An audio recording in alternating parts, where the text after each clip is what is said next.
All right, here we go. How are y'all doing today? Hopefully you're doing good. Welcome to Village Church. If you are new, a special welcome to you. My name is Mark. I'm one of the pastors here at the church. Good to have you across all of our sites. Open up your Bibles to Psalm chapter 11. We are in the book of Psalms. We're doing a series called Psalms. We had to get the creative team together for that and work for about a month to come up with that title. And we're doing book 1. That was a joke. Book 1, chapter 1 to 41. And so that's what this series is. And last week we hit Psalm chapter 11, and I tried to do the whole thing, but I didn't get to the whole thing. So we did the first 3 verses. So now we're going to pick it up and finish chapter 11. We'll see if we can hit a couple verses in 12, but probably not, to be honest. So it should be short. I mean, all I need to do is finish chapter 11. Boom! Easy task. Here we go. All right, so we're glad you're here. Man, we're in the midst of a season of Village Church. It's so exciting. We are doing a campaign, Bigger Than Us Village 2021 campaign, where we are raising $30 million to finally, we got a piece of land a year ago for $10 million. You gave that generously, and now we're doing $30 million, and every single one of us is on board, and now it is past the pledge time, and so now your pledges begin, all right? We have spent the month praying, examining, discussing, and so now for the next bunch of weeks, for the next month, 2 months, we are going to hear from you about, hey, look, this is what I think I can give over the next 2 or 3 years to Village Church, and that's what we want to do. It doesn't have to come in right away. It doesn't, I know you got things you're trying to work on. Well, if that comes in and then that comes in, great, awesome. We need to hear it because we need to plan accordingly and say, okay, this is when we can start building. So please get your pledge in. I know people have started pledging already. That's awesome. But now it's on. The light switch is on, and now it's time to go, okay, Lord, how do I get generous? How do I be sacrificial so that we can actually get this building done and get the mission going? We have so many crazy things going on. I was talking to someone this week, and Gord and a couple other guys, we were chatting, and there's people coming out of the woodwork to plant churches across Canada. At such a time as this, we have this very specific moment where we have an opportunity as a church to do this thing so people meet Jesus. We're talking about the fact of Canada being made up of all kinds of different languages, and we're exploring how we can actually start to interpret Village Church sermons and services into different languages in order, because the technology's there. So we've started going down the line of what does it look like to translate into Korean, into Mandarin, into Spanish, because Canada is made up of, into French, right? Because Canada's made up of all kinds. And so we have this ability because of the way that we do our church, where we do video and we do cinema sites and we do different sites with video sermons and so on, to actually do languages. And so we're starting to explore. The world is opening up because of technology and innovation in ways you can never dream of. And this is all part of what we want to be able to do with this building as well. This moment that God has given to us, it's honestly amazing. And so anyway, pledges are on. Let's go. Let's give, and let us know what you're going to give. It's honestly an amazing thing, and it's rooted right out of this psalm. It's very natural because the psalm is looking at us, as we talked about last week, and going, hey, what are the things you build your life on? Some of you build your life on money. Ergo, when people say, hey, look, Jesus gave up all the riches in the world and died for you, you got to let go of money a little bit. You hold on to it too tightly. Some of you, that's a challenge. Psalm 1 was all about foundations. What if the foundations get destroyed? As we said, what if you build your whole joy and life and meaning and purpose on your spouse and your spouse dies? What if you do that on your reputation and your reputation goes away? What if you do that on money and the money disappears? What if you do that on your marriage? What if you do that on your kids and your kids walk away from you? What happens, he says, when the foundations get destroyed? What do you do with your life? And he's going to now give an answer. All right, all of us try to build our life on different things, and now he's going to give an answer, and he's going to say, you got to, as we said last week, you got to build your life on the thing that transcends all things. You got to build your life, found it on Jesus Christ and Jesus Christ alone. Now the question is why? Because you're here at church, I get it. You're like, well, of course, I'm at church. You're going to tell me that Jesus, is the purpose of everything. But the reality is, we're kind of a church for people who aren't into church a little bit. Like, why? So we want to be able to answer that question. Why is it important that Jesus Christ becomes your foundation versus anything else? And there's a lot of Christians who couldn't answer that question. There's a lot of Christians, if you sat down with them and say, I know you're telling me to found my life on Jesus, but I don't know why. Here's what this psalm begins to do. It begins to actually unpack the why. All right, so verse 3, if the foundations are destroyed, what can the righteous do, he says. Then he says this, verse 4, the first part of an answer. He says this, the Lord is in his holy temple. So there's an assumption among us, there's an assumption in the Bible that no other foundation actually works for your life. No other foundation is going to actually give you meaning and purpose other than God, which is why he keeps pointing us toward God. I was reading a book this week called The Decadent Society. The Decadent Society. What the writer's talking about is the fact that you and me are living in the most decadent society. We have more money, more time, more energy. You could literally accomplish anything in your life. If you have some kind of obsession with sexuality, you can just go on an app, go on Tinder, and just sleep with different people every day. If you want to become famous, you can literally become a multi-billionaire by using apps on your phone. If you want to have a reputation, if you want to have influence, there's people throughout history who've written books, and a tweet on a Twitter account will reach more people today than most people who have written books have ever reached in the history of time. Like being able to write a book and say, I'm going to influence people's minds. There's people who have 170 million Twitter followers, Instagram followers. The influence we can have, the reputation, the fame, the money. Listen, the middle class people function today like rich people used to function, right? If my grandparents wanted to go on a vacation, here's what they would have to do. And I know this is crazy, guys. Millennials, listen up. They had to have the money. That's nuts, right? Like if they wanted to go on a vacation and they went, my gosh, it's gonna cost, by the time we get to Hawaii, stay at a place, blah, blah, it's gonna cost $5 grand, 10 grand, 15 grand, whatever it is. Okay, let's start saving. And they would start saving in like 1978. And by 1988 or something, they'd go, okay, we have enough money. That's not how my generation works, right? We're just sitting around chatting with friends and be like, hey, you wanna go to Hawaii? Sure, swipe it, right? It's like, do you have the money? No, I'm sure I'll get it someday. That's how we work. The poor, the middle class function. Like, okay, there was this very interesting question. I was listening to a podcast recently, and the guy said this, for all the people beating up kind of Western culture, whatever, he said, what if, okay, here's the deal. Okay, this is an interesting question. I just thought of this. Okay, here's the deal. Okay, I want all of you to sit and think about this. I can give you Rockefeller's amount of money. So Rockefeller was this big steel industrial guy. You've heard that name, Rockefeller Center in New York. One of the richest men who's ever lived in the history of time. Okay, Rockefeller. So he had, equivalent to billions and billions of dollars, maybe trillions, all right, in today's money. Now, Rockefeller, I can give you his money, but the problem is you have to live when he lived, meaning whatever it was, 200 years ago. So here's the question. Would you take Rockefeller's money if you had to live when he lived? Because here's the thing, you don't want to get a toothache. You don't want to get the flu. You don't want to have to get surgery. Because you know what surgery looked like back then? Here's a shot of whiskey and a stick. We're going to cut you open now and give you heart surgery. You're just biting on a stick, right? The reality is, so you got to live way back then, where you don't want to get any kind of trouble in life, where the average lifespan was, all of these things. The reality is we have it so good, and here's what it's done to us. Here's what the argument of the book is. There's a rise of personal crisis. There's a rise in anxiety. There's a rise in depression. There's a rise in isolation. There's a rise in obesity. In fact, what he said was this: mental health issues, loneliness, IQ levels are dropping. Here's a profile of our culture. Bullying is on the increase. Addictions are on the increase. Obesity is on the increase. And then he says this. You want to hear a crazy stat? Life expectancy in the UK and the US has declined over the last 3 years. Isn't that fascinating? Life expectancy has declined in the UK and the US over the last 3 years. And into all of that hopelessness, into all of that, what are we gonna do as a society? What am I gonna build my life on? I have all the money in the world, all the fame in the world, all the influence in the world, all the comfort in the world, and I don't know what I live for.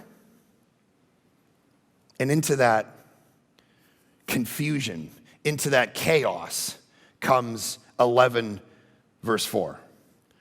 What am I gonna do with my life? What am I gonna build my life on? He says, the Lord is in his holy temple. The Lord's throne is in heaven. Listen to this. His eyes see.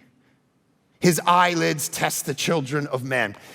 If you got a Bible, his eyes see. Can I just tell you something? In the midst of the chaos and the loneliness and the isolation and the bullying and the IQ drops and the depression and the suicide rates and the life expectancy rates, all of that in the Western world, because we have it all, can I just tell you something that maybe you need to hear?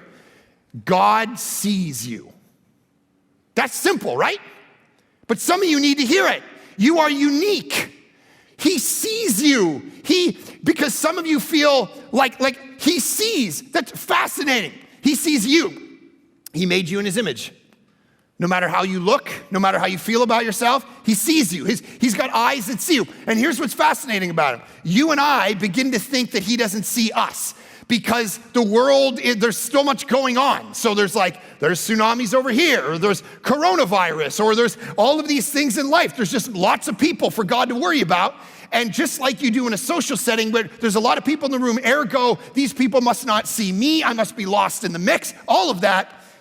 Here you get a word where he actually sees you. Spurgeon put it this way: God sees as if there were no other creatures in the universe. That's beautiful. God sees you as if there's no other. Now, think about that for a second, because it gets a little funny. Because you think that God doesn't see that thing you do. God doesn't do this. It's kind of like my dog right now. Like I was saying last week, me and my family, the family's gone. It's just me and my dog. And here's what's weird about it. In the silence, in the chaos of a house, I begin to just feel unwatched. It's like kids are running around, wife's running around with things to do. But when it's just me and the dog, you know what the dog does? He just sits there and looks at me like this.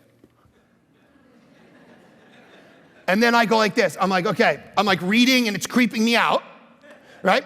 So then I'm like, okay, I put my book down and I go into the kitchen. And you know what she does? She follows me around. And it's creeping me out. Right? Because I'm like getting in the shower, brushing my teeth, and the dog's sitting there. I'm like, what do you want from me? It's weird that you keep following me around. She jumps up on the bed 7 o'clock every morning, licking my face, waking me up. Please go away. Right? I know some of you are like, why would you treat your dog like that? I'm tired. But the thing is, this dog constantly follows me around everywhere. And this is what he's saying. God, you don't get to, just because there's lots of people, lots of things, lots of chaos, lots going on in the world, God still sees you. It's like you're laying in bed and you wake up and you know how creepy it would be to have someone just staring at you, sitting beside your bed, and then you go into the bathroom and they follow you and they're standing there. That's God, right? He sees you. He sees everything you do. He sees everything. He knows everything you think. Every desire you've got, every moment of sin, every good thing you've ever done, he sees. And if you wonder, this text just said, listen, when you're wondering to yourself what you're going to build your life on, build it on the God who sees you. I was watching the movie about Mr. Rogers, Beautiful Day in the Neighborhood, and there's this scene, if you haven't seen it, with Tom Hanks, where he's sitting across from this guy who's got a total wreck of a life with his dad, and he looks at Mr. Rogers and he goes, so-and-so was right, you love people like me, and meaning broken people. And Mr. Rogers looks at him and he goes, listen to this almost made me cry. I don't know anybody like you. I've never met anyone like you in my life, meaning you're actually so unique and special to God that he sees you, he cares about you, he loves you, he wants you to do great things, he's for you, and this is what it's saying. Now, you think you're not good enough. You think you don't know Mark, okay, he sees me, okay? Here's what he sees. He sees what I looked at last night. He sees the hate that I gave to somebody. He sees the gossip that I laid down. He sees the pain I caused these people. He saw me cheat. He saw me lie. That's what he sees. And your filter is God sees the bad and he sees the bad and he sees the bad. But let me blow your mind for a second. I want you to cherish the beauty of the gospel here. Do you know that he sees all of those things that you do and he still sent his son to die for you?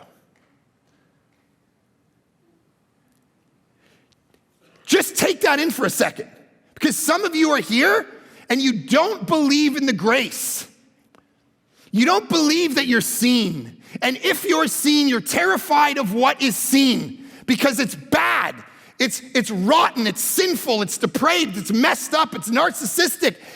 Yes, it is. And yet he still sent Jesus. Like, listen, I was listening to Malcolm Gladwell the other day, and he was talking about this fascinating research study that was done. They took a bunch of American university students and a bunch of Korean university students, and they put them in different rooms, and they said this. And they said, okay, they gave them 3 discs, okay? And they said, write down past, present, and future on the 3 discs. They're past, present, future. And to all the American students, they said, okay, now lay them out like you would lay them out to represent past, present, future, like time. And so all the American students laid them out, and they went past, present, future, right? That's how, okay, great. They collected them, went. All the Korean students wrote past, present, future, and they didn't lay them down like this. They stacked them, one on top of the other. And sociologists are trying to figure out whether, now, not to blow our minds for a sec, whether there's literally people interpret time different, the way your brain works, the way cultures think about time, that some cultures actually may think, like to a Korean mind, it may be that like the Revolutionary War was in the past, like yesterday was in the past, and it's all kind of time begins. Now, my point in saying that is, now think about when God sends his son to die for you, when does he do it? He lives outside of time. He already knows all that stuff you're gonna look at. He already knows all the gossip, all the pain you're gonna cause everybody. He already knew it, and he still sent Jesus to die for you. Believe it. Take it in and receive the forgiveness, because some of you are too hard on yourselves and you won't receive the fact that you are seen. And so I'm telling you this because some of you have built your life on different foundations, and what we said last week is you have to build it on Jesus. Here's the why question. Because no other thing will work. You tried money, you tried fame, you're still empty. Our culture has tried all these things, it has failed. 2, you are seen by him. He loves you, you are beloved, you are made in his image. 3, then, it answers this beautiful question. Look at verse 4. The Lord is in his holy temple. The Lord's throne is in heaven. It's saying, in order to have this meaningful life and build your life on the proper foundation, you got to realize the God that you're getting. He's in complete control of everything. He rules everything. He is sovereign over everything. He is in his holy temple. The Lord's throne is in heaven. Literally, God is sovereign over all things. Ephesians 1 gives the great image of Jesus takes the universe and he walks it from one place to the next. God is in total control, meaning whatever tragedy happens in your life, God is still on the throne. Do you believe that? You've got to believe that, because if you don't, there is no reason to wake up in the morning. You won't be able to do it.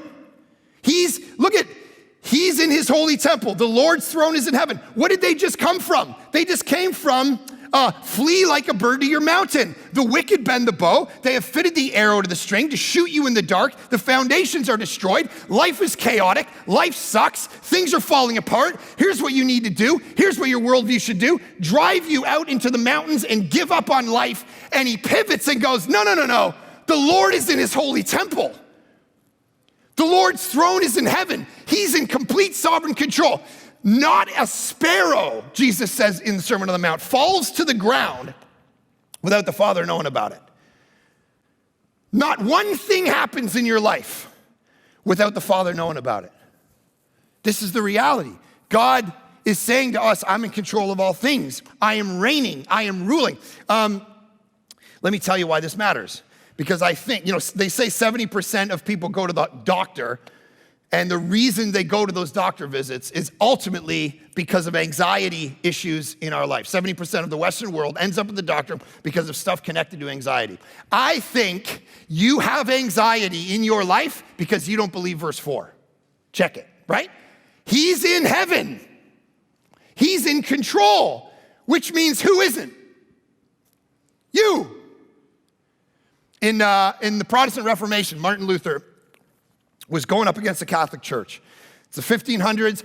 He's going up against it. He's saying the theology's off. Pounds his 95 Theses against the door, Wittenberg door.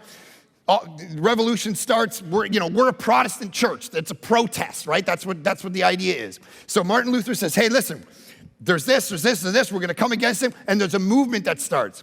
He has this companion, his buddy, Philip Melanchthon, and he was a scholar, and he was really jacked up, and he was terrified that if the Catholic Church found Martin Luther, they're going to burn him, they're going to put him on trial, and the movement was going to go away. And he would come in, and he'd be anxious, and he'd be terrified, and he'd say this. And here's the line that Martin Luther used to look at Philip and say. He'd say this, and I say this to you: let Philip cease to rule the world. You're anxious. What are my kids going to do? Where's the money going to come from? I don't understand what's going to happen with my job. I don't think. Let Philip cease to rule the world. You don't rule the world. God is in his holy temple. The Lord is in heaven. He is enthroned. He's the one in control, which means chill. Can everyone just chill? Like everyone's social media, everyone's so jacked up, right? You're afraid of everything. You're terrified. Everything's terrible. The world's terrible. It's going to end. Oh my gosh. Philip, cease to rule. The reality is he's in control of all things. Because if he's not, if when bad things happen to you, which we're going to talk about in a second, why they do, if they happen to you because God's not in control, it's either God's not in control and you're smarter than him and nobody's at the steering wheel, or God is a villain. Those are your two options. If you don't believe in God, then there's no reason to get mad at all the bad things that happen in the world, that when the foundations are destroyed and you put God on trial, maybe you're here and that's your thing. There's too many bad things in the world for me to believe in God. Listen, if there's no God, then why do you even care about injustice? You don't even have a category called injustice in which to put God on trial if you are not an objective moral being. If we are just animals, then there is no injustice. You have no category of which to put God on trial. So either there is a God and you're mad at him because things aren't going your way, but that's to not understand that he's smarter than you on his worst day, by the way, or he's a villain and he's twisting his mustache and he just loves when bad things happen to everybody. Those are your options. And he's about to give a different answer altogether. See, here's what he's going to do. You ever wonder why bad things happen to good people? You ever wonder why there's pain in your life, why your life's not perfect? This psalm's about to answer it. Verse 5. The Lord tests, I want you to underline this word, tests the righteous, but his soul hates the wicked and the one who loves violence. So when things come into your life, when painful things, when things that aren't awesome come into your life, there's two kinds of people in the world in the end. There's believers in Jesus and there's people who don't believe in Jesus, okay? So what the psalm is saying is when those things happen, there's one of two ways of looking at it. Either it's judgment, his soul hates the wicked and the one who loves violence. Let him rain coals on the wicked, fire and sulfur and scorching wind shall be the portion of their cup. We can't deny that there is judgment. God is going to judge evil. God is going to judge sin. It doesn't matter what modern thinkers and preachers and writers want to pitch to you so that you'll come to their church and you can like them and like their stuff on social media and say, don't worry, God's not angry anymore. He's just a good guy. He's like an old uncle. He's going around the garden. He likes what you're doing in life. He doesn't have any anger. No, he's going to actually judge the wicked. That's what the text says. Can't get around it. If I got to make up Christianity, I would come up with a whole bunch of crazy stuff. I don't get to though. I have to go do what the Bible says. That's your authority. You are not so smart that you get to make up a religion. I know you think because everybody entitled you as a kid and just built you up so that you had this identity and you think you're the center of everything, autonomy, self-fulfillment. You know, it's fascinating to me. Do you know I'm a pastor, so I get to listen to people as they talk about coming to church and what they do with church and how they view church. And you know how often it just sounds like a consumeristic person choosing stuff at Walmart? It's like, well, I go to this church because I love the preaching. I go to that church because I like the music. I go to that church because I like the youth program. I go to that church. Shut up! Do you know that throughout history, the church was never used, listen to me, for your self-fulfillment? Never. For the first time in history, the church is being used as a tool for your self-fulfillment so that you feel better about your life, so that you can keep your life on track. Never through history was that the case. The church was the place where you sacrificed yourself for, and in the context of, for the sake of the world. You don't get to just take. That's not the way it is. And so God, you don't get to just create religion where you can choose from it whatever you want, whatever pleases me, whatever makes my life better. I'm gonna say this, here we have a God of judgment. And when bad stuff happens in life, sometimes it's God's judgment in the present or in the future against people who may not believe in Jesus, okay? That happens in this world. Now, it's not all the time, but he's saying there are times when this is what God's doing. Now, it's to humble them. It's to make them wake up. Now, what is it in a believer's life, though? What does he say? Say this word out loud. The Lord what?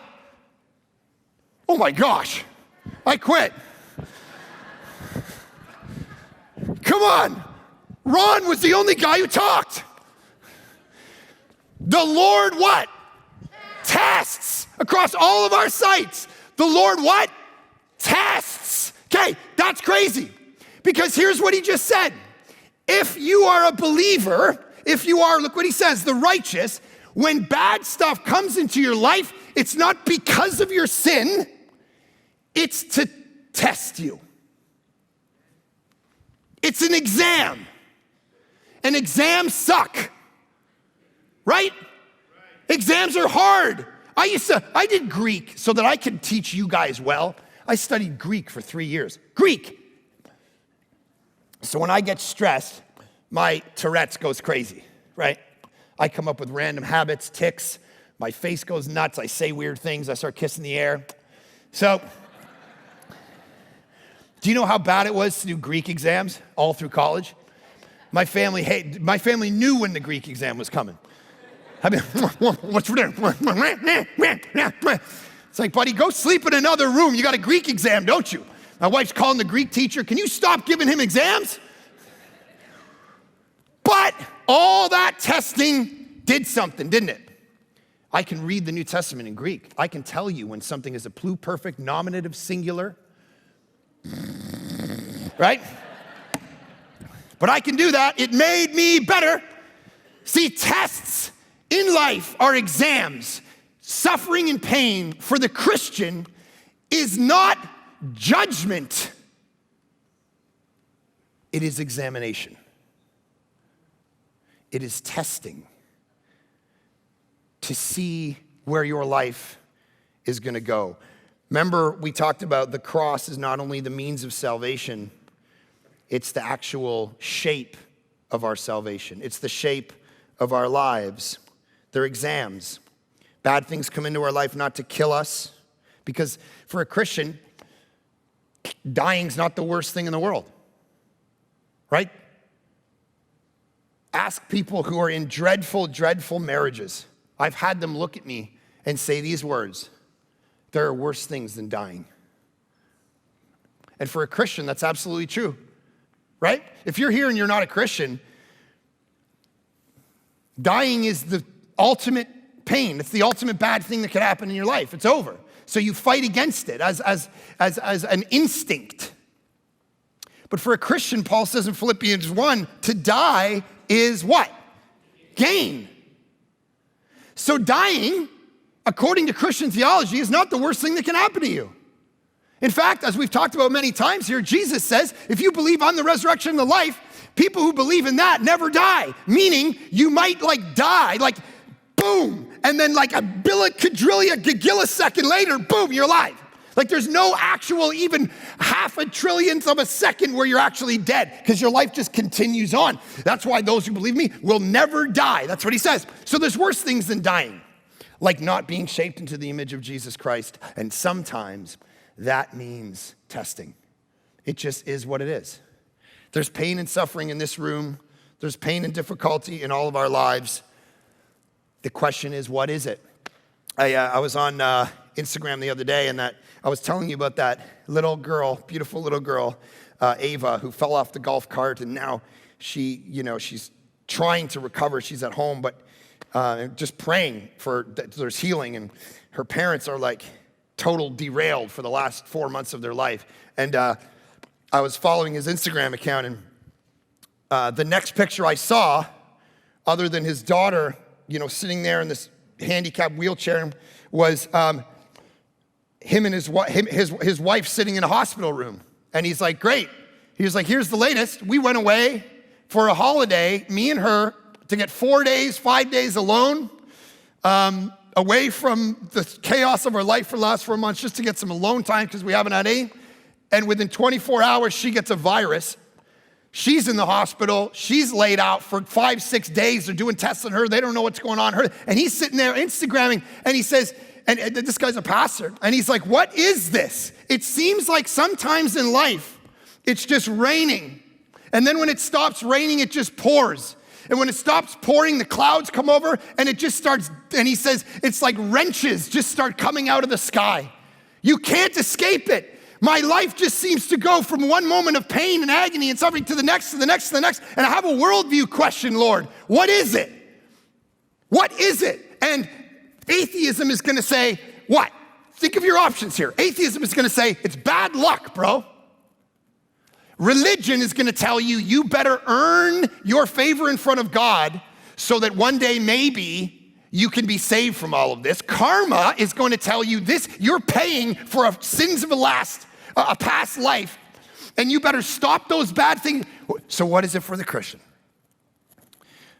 Theologian Henry Smith, he says this. You know the life of David? In my devotions right now, I'm going through the life of David, 1st, 2nd Samuel. You know the life of David? Here's a beautiful image, and it's terrible, from Henry Smith. Listen to this. Some of you need to hear this right now. He says, since we are not in paradise, but in the wilderness, we must look for one trouble after another.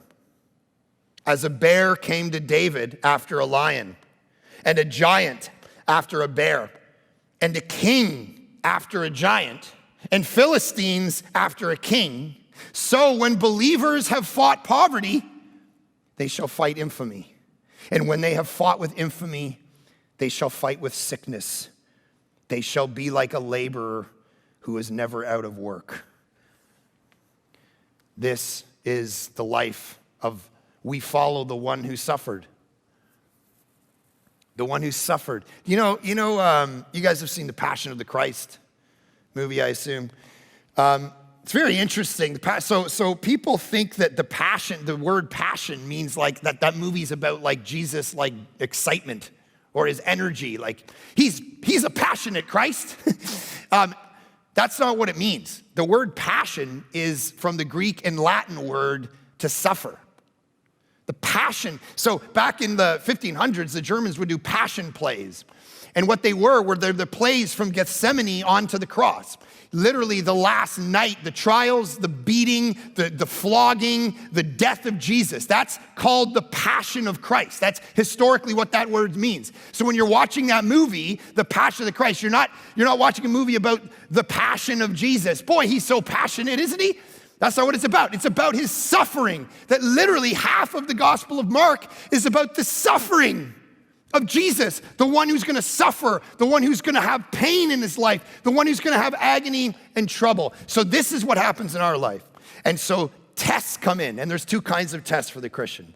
The one writer calls them this, the Jonah Test and the Job Test. The Jonah Test is when God has allowed something to come into your life. It's not that he's bringing it directly, but he allows something in your life. Why? To show Jonah a sin or a character flaw in his life. He hated the Ninevites, and it was like, hey, I'm gonna let you get thrown into the water. I'm gonna do this, I'm gonna do this. Why? To show you a sin or a character flaw in your life. So question number one, when pain comes into your life, if it's a test, if it's an exam to make you stronger, is it a Jonah test? Meaning, is God trying to show you, he's not punishing you for a sin, but he may be trying to highlight a sin in your life. Because as we're gonna talk about, the sin that you have, the reason God doesn't need to punish you for it is why? Come on, you've been around here long enough. Why doesn't God need to punish you for your sin? Because he punished Jesus for you, right? So now then what is the sin? What is the test? What is this thing that's in your life? It's either a Jonah thing that's trying to show you a character flaw, meaning, man, here's what's gonna happen. You've been greedy your whole life. I'm gonna allow pain into your life to examine you and test you so that you get less greedy, or you get softer, or more kind, or you stop lying to people, you stop being a this, you stop being a that. This is what this is meant to do. Or there's a Job test. And a Job test is pain and suffering comes into your life. Of course, Satan goes into the throne room of God and says, can I go after Job? Can I take his money and take his family? Because I guarantee that he won't worship you anymore. Because the only reason he worships you is to get your stuff. He likes the stuff you give him. He's elevated gift above giver. And so he's built his life on the foundation of good things. And if you take away those things, he won't love you anymore. Sound like us? If you take away the good things, he won't love you anymore because he's gonna start wondering to himself, what did I do? And the whole book of Job is asking whether it's a Jonah thing. So his friends are like, what did you do wrong? What did you do wrong? What did you do wrong? The problem is a Jonah test isn't a Job test. You're not looking for some character flaw that needs to be figured out. A Jonah test is something that's after what did you build your whole life on? See, Satan's partly right. When he goes to the throne room of God, he goes, hey, if I take away his family, I take away his money, I take away his health, he won't worship you. He built his life on a foundation that if you take the foundation away, he won't love you anymore. So, in your life as a Christian, when suffering and pain comes into your life, is it a Jonah thing where there's a character flaw and a sin that God's trying to eliminate from your life and make you more into the image of Christ, as Romans 8 says? Or is it a Jonah test that says, I'm actually after the entire foundation of what you've built your life on. It hasn't been the cross, it hasn't been the gospel at all. It's been fame, fortune, pleasure, whatever. And that's why the whole thing ends. And it says, let him rain coals on the wicked.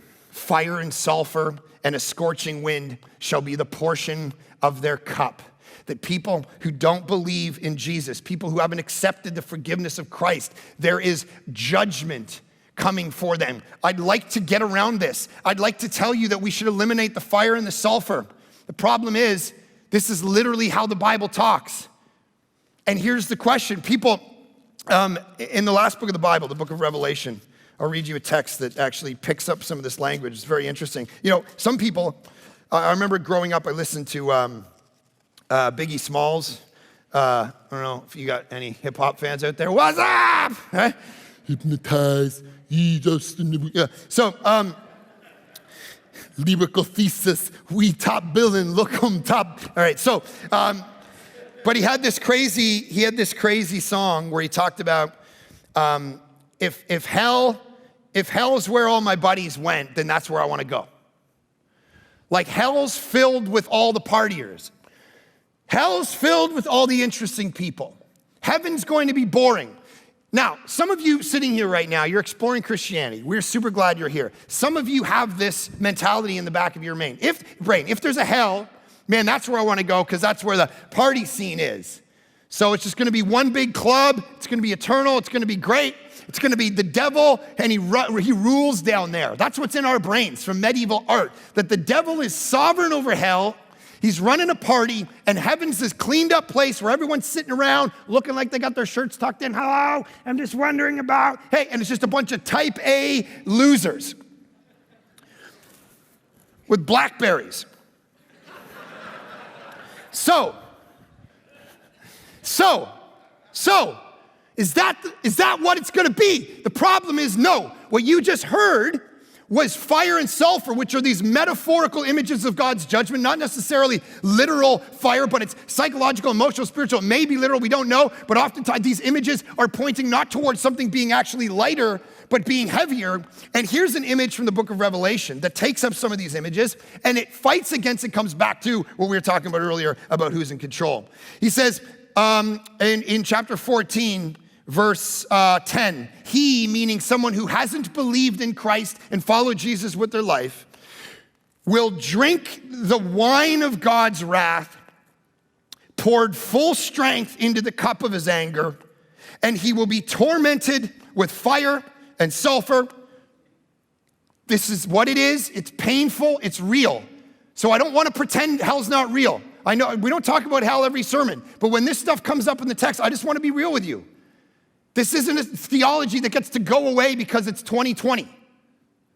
There's fire and there's sulfur and there's literal hell to pay because of sin. We have sinned against an infinite, eternal, holy God, and there will be an eternity to pay for it.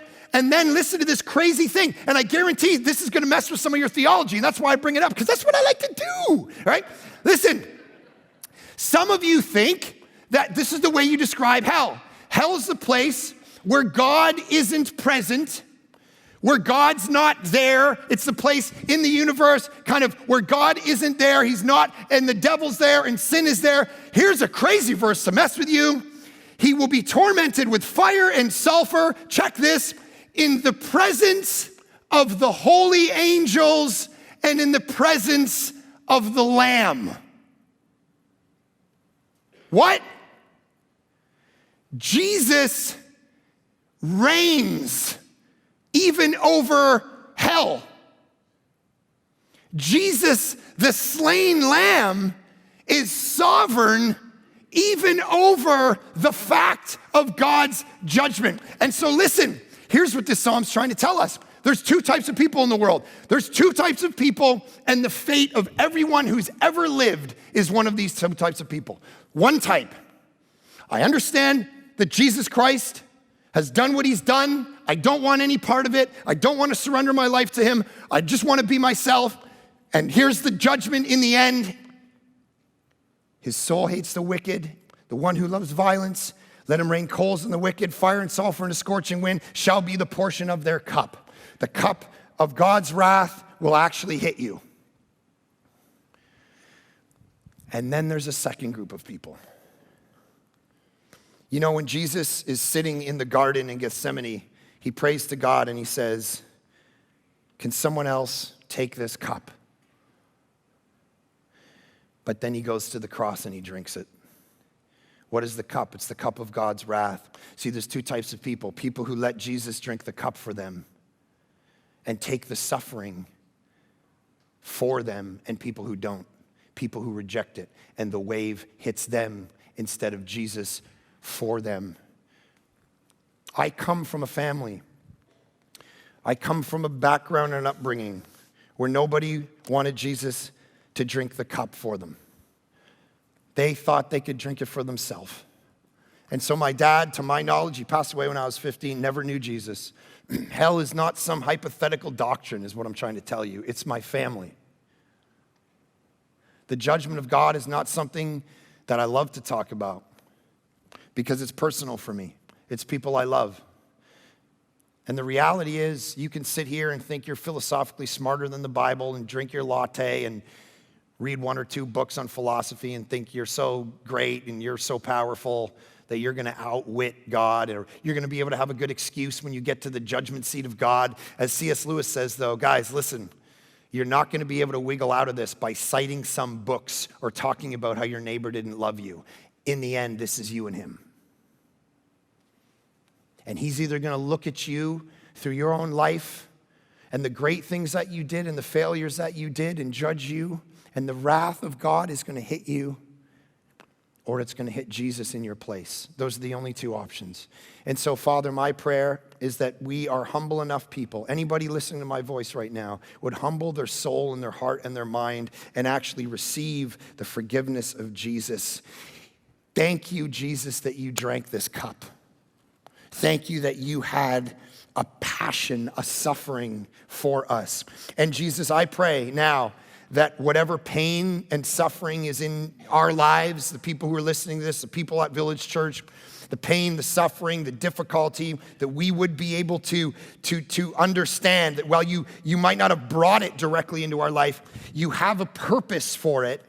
And the purpose isn't to punish us for sin, it's to examine and test us so that we become who you are trying to make us.